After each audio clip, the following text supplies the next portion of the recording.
Hi guys, and welcome back to a diary of a first-time property developer. We're around 16, 17 weeks now.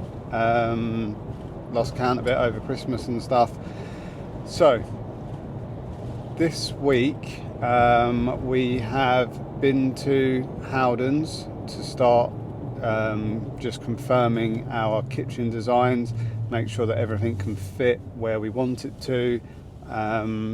We needed to really get a steer for that because the electricians and plumbers have been on site. Mainly for the electricians were the guys that were asking for the clarity on it, so that they could obviously put all of the spurs in for the washing machines, fridge, freezer and everything like that.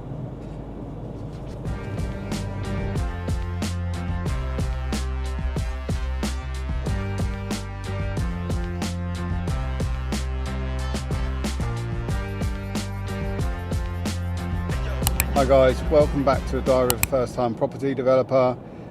This week I will do a little site visit, and that'll be around this sort of time. I'm going to be talking about other things we've done this week outside of the building itself. So for example, we went to Howden's for the kitchens. We've been working on the SAPS calculations which give us our EPC. There's a little bit to talk about around that. Also, something we keep on saying that we want to do is start to put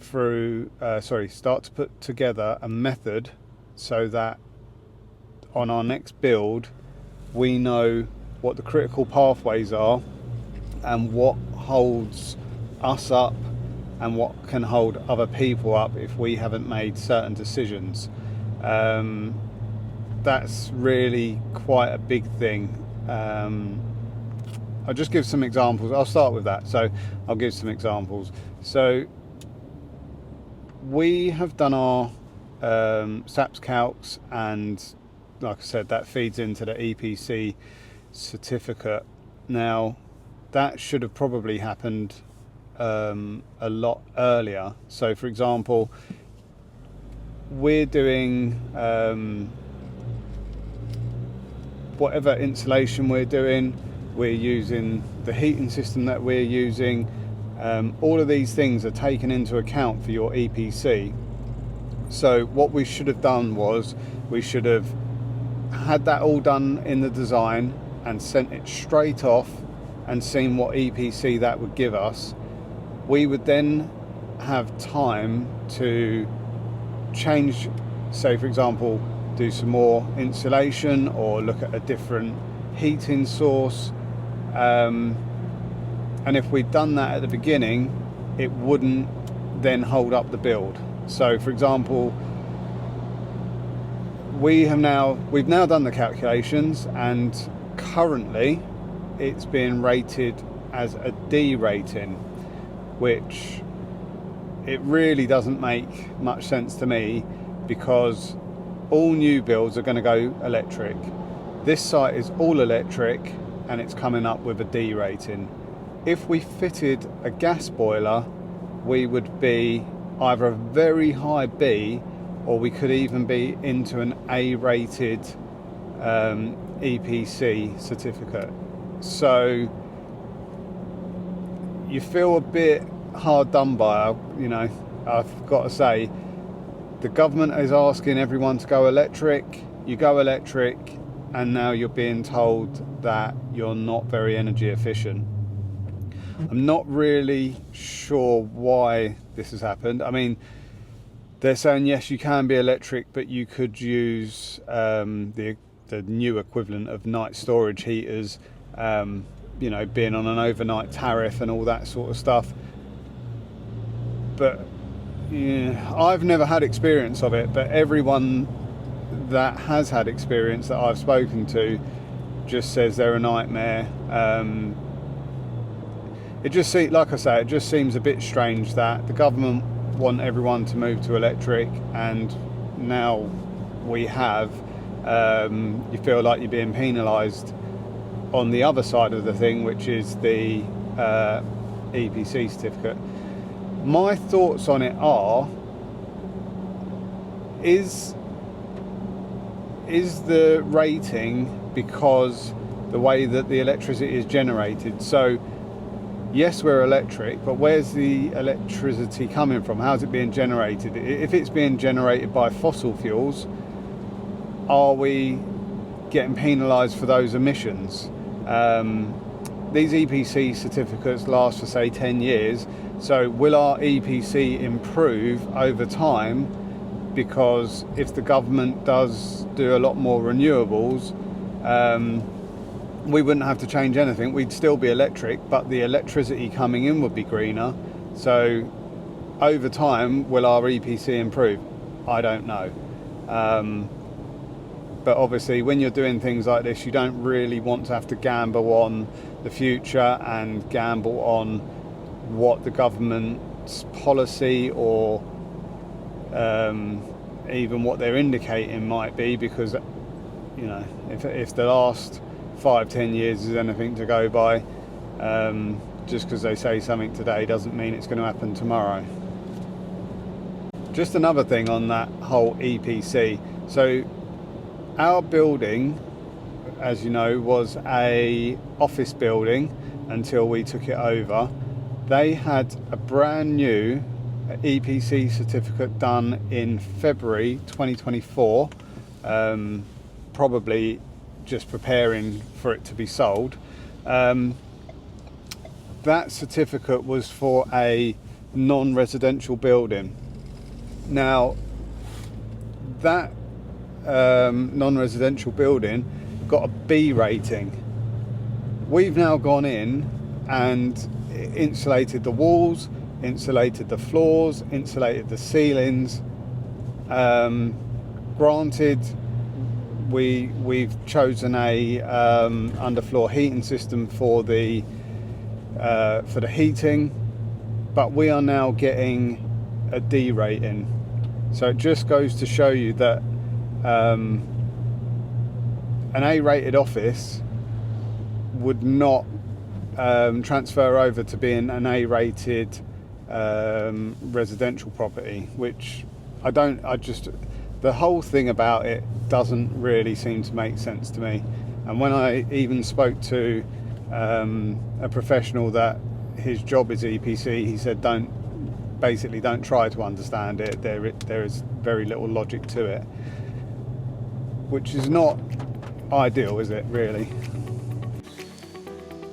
Okay guys, I'm back on site. I haven't done much filming this week. It is Friday, and as you can see, there's been a lot of boarding of the stills.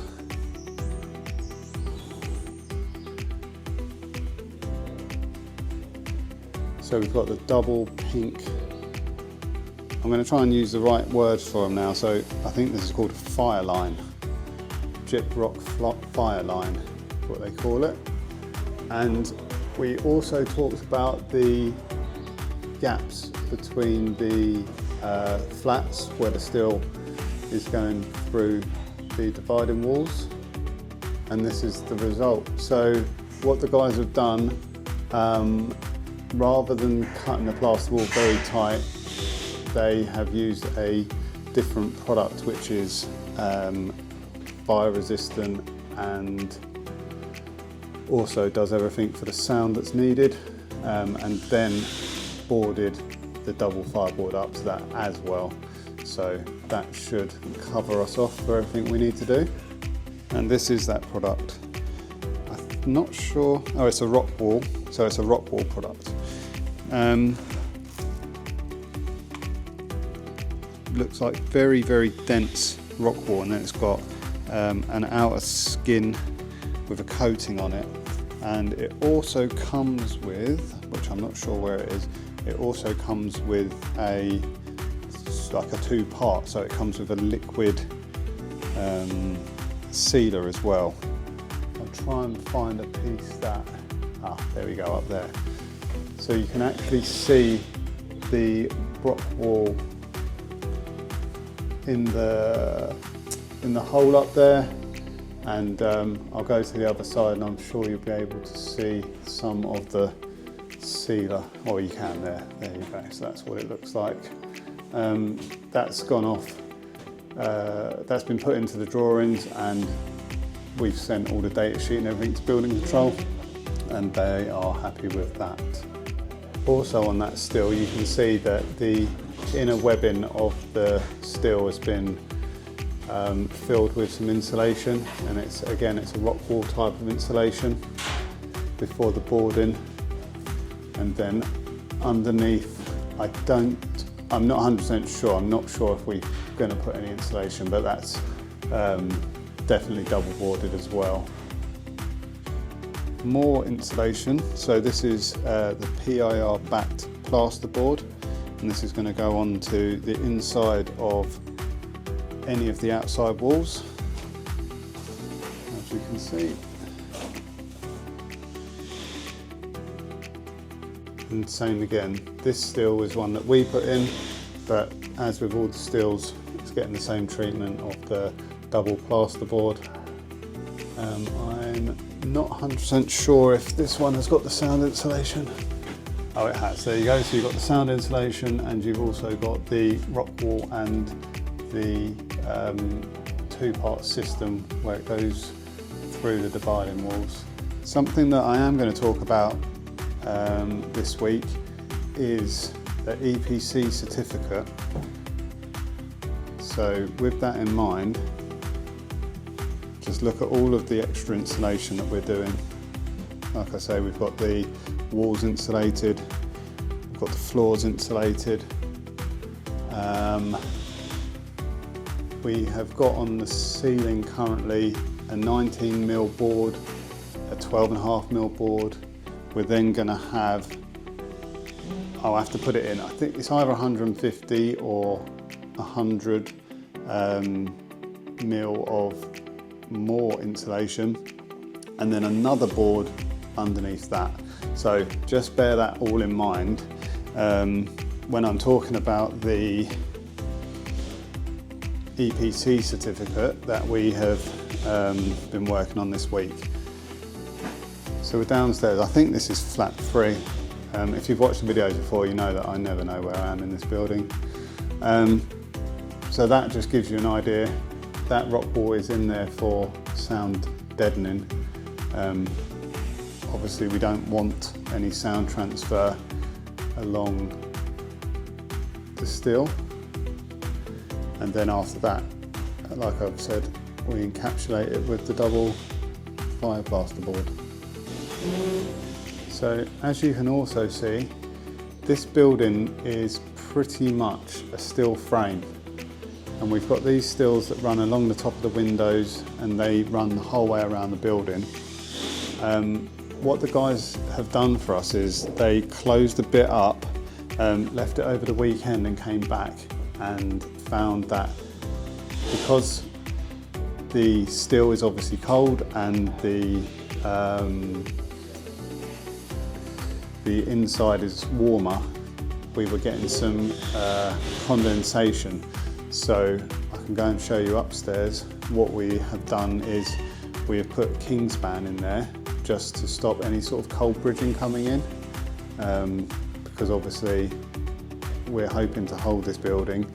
I mean, to be honest, for any owner, we would want to stop any sort of cold bridging, but where we're holding it, we don't want to cause problems for ourselves, so I'm going to put the Kingspan in to stop that from happening, stop any moisture happening. So upstairs now, the upstairs flats are looking a lot more finished. All of the internal walls are sealed off, and we're having the track put in for the ceiling. We've got the insulated plasterboard on the walls. Now, because we're having the door fitted, what we've done is we've boxed out in between this window, so we can fit a door frame in.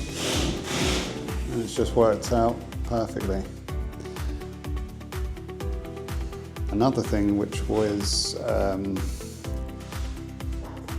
problem, and it was picked up by the building control as well, was where we'd cut through the floor for the staircase into the duplex. It needed some neatening up, and the guys have filled that. Looks like basically they've made up a concrete mix and poured it in. I'm not sure if we will do resin over the top like they did for the steels, but that's something I can find out. And then all of these joints, these are all fireproof mastic, I think, just to make sure that there's no holes, nothing for fire and sound to get through. So it's definitely coming on. I think the plan is to possibly try to plaster next week, but that will depend on whether, well, we've got a building control meeting on Tuesday. I'm not sure if they have to see it before plastering, or if we can just leave it, if we can start plastering and leave a section for them to see. So we've had our fire strategy plan done, and the guys have just marked on where we're going to have our, well, they're called safety lights on the strategy. I think the guys call them emergency lights, so if you can see that. They're going to, hopefully they look a bit nicer than that, but similar thing, they will be dual use, so there'll be mains, and then I think they've got like a 3-hour battery, obviously in case of a fire. And another thing we have to have is what they call a call point.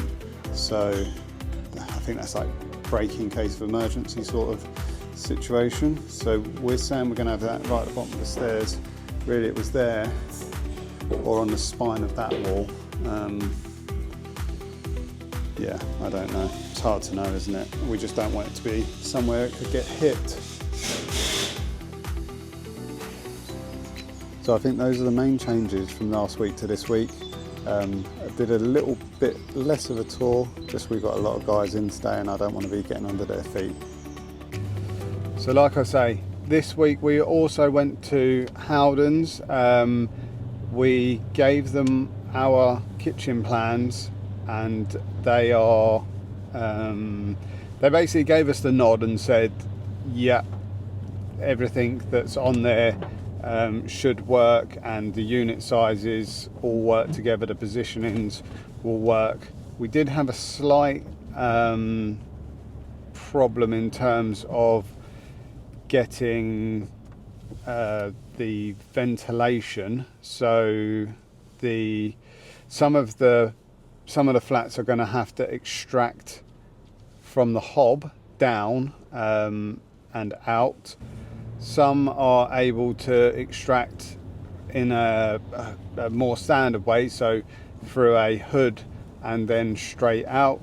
One or two of them we have to extract up, and then I think we even have to maybe go into the bathroom with a little bit of ducting and then out, mainly because, as you'll see on the walk round, the building is basically a steel frame, and where you have the windows, obviously you can't extract through the window, and immediately above the window you have RSJs, so we're not going to be cutting through those to extract.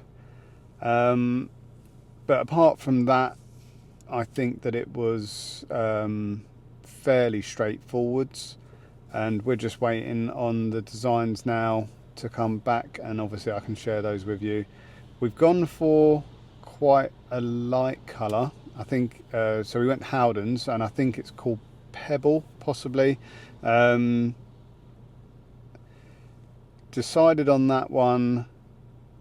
They do some nice colours, you know, they do some sort of, the sage green is quite nice, some of the blues are quite nice. Just kind of picked the Pebble because I think more people will be all right with that. It's a bit like, it might be more people's second choice, you know what I mean? So some people will be like, our first choice would be the blue, second choice would be the pebble. Someone else might be like, first choice is the green, but second is the pebble. I think for something where you're going to rent it out, it's probably better to just pick, if it's everyone's second choice and no one's last, then that's probably the best way to go with it. So that's what we've done. But yeah, that's it really. We've asked them to also spec all of the appliances. Whether or not we'll actually get those from them or not, we'll have to see. It really will just be a cost exercise, I think. If we can get the same quality from someone else at a better rate, then, you know, at the end of the day, this is a business, so we will probably do that. On the subject of a method, one of the main things I think that we are learning is get things done ASAP. And in our defence, we didn't know how many things were interlinked, shall I say. So I think my main advice and my main lesson learned is get your drawings done.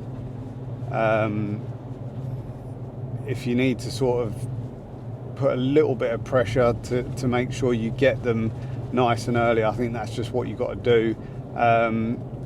Then straight into M&E, because it's a lot easier to get those drawings done, get other input from other people, whether it be like I say, your SAPS calcs done, whether it be show your electrician, show your plumber, get everything agreed as early as possible. And to be fair to ourselves,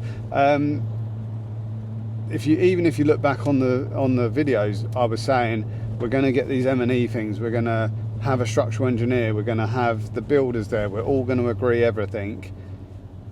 The main issue was that we didn't know how many people we had to get to agree. So, for example, like I say, we said we will have a structural engineer there, we will have the builder there, and we kind of thought that as long as we give the builder all of the info, that we could pretty much agree things between ourselves. And that is just not the case. Like I say, with these SAPS calculations, we could have sent it off at design stage. They could come back and say, you are getting a D, but if you use this type of insulation, then you will get a C. If you use this, you will get this. So we could have inputted that at a lot earlier stage. I was talking to the electrician on site today, and we were talking through this, and basically saying the reason we've had to make a couple of changes is because we're now getting these inputs, and we're now having to say to them, we need to change this. Obviously we don't want to change anything, because it just holds things up and it's more cost and all of those sort of things. So that is what I would say.